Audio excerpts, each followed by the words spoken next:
فلما جاءه سقه ففقع عينه فرجع إلى ربه فقال أرسلتني إلى عبد لا يريد الموت فرد الله عليه عينه وقال ارجع فقل له يدع يده على متن ثور فله بكل ما غدت به يده بكل شعرة سنة. قال أي ربي ثم ماذا؟ قال ثم الموت. قال فالآن فسأل الله تعالى أن يدنيه من الأرض المقدسة رمية بحجر.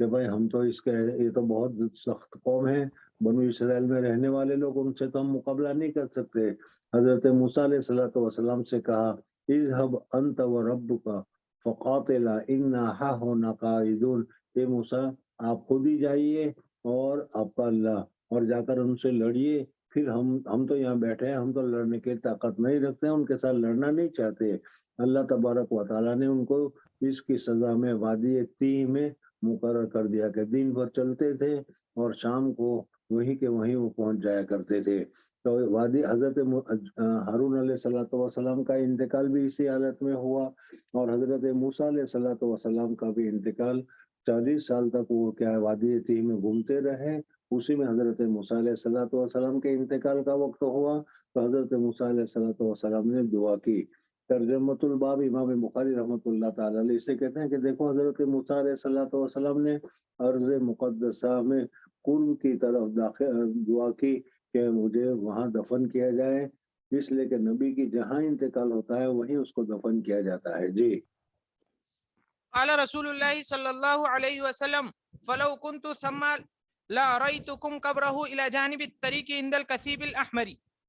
کثیب احمر، احمر مانے سرخ، سرخ کیا ٹیلے کے پاس حضرت موسیٰ علیہ الصلوۃ والسلام کی قبر ہے۔ میں آپ کو حضور صلی اللہ علیہ وسلم فرماتے ہیں کہ اگر میں وہاں ہوتا تو تم کو بتا دیتا۔ بہرحال اس وقت حضرت موسیٰ علیہ الصلوۃ والسلام کی جو قبر ہے جو بتائی جاتی ہے وہ بیت المقدس جاتے ہوئے تقریباً آدھا گھنٹہ کا فاصلہ ہوتا ہے۔ وہاں پر ایک سرخ چٹیل میدان ہے اور وہاں پر حضرت موسیٰ علیہ الصلوۃ والسلام کی قبر بتائی جاتی ہے۔ جی باب الدفن باللیل ودفن ابو بکر لیلا۔ رات کو دفن کرنے کے متعلق کیا حکم ہے؟ ہمارے نزدیک دین کو دفن کرنا بھی جائز ہے، رات کو دفن کرنا بھی جائز ہے، لیکن چونکہ حضور اکرم صلی اللہ علیہ وسلم کے زمانے میں کیا ہے، بعض لوگ چونکہ وہ مردہ ہے اور کفن کی بھی تنگی ہوتی تھی، اس وجہ سے بعض لوگ رات کو دفن کرتے تھے تاکہ وہ اچھا اور عمدہ کفن نہ دینا پڑے، تو اس وجہ سے حضور اکرم صلی اللہ علیہ وسلم نے منع کیا تھا۔ لیکن اگر ایسی کوئی تکلیف نہ ہو یا ایسی خرابی نہ ہو تو پھر دن میں دفن کیا جائے یا رات میں دفن کیا جائے، دونوں جائز اور درست ہے۔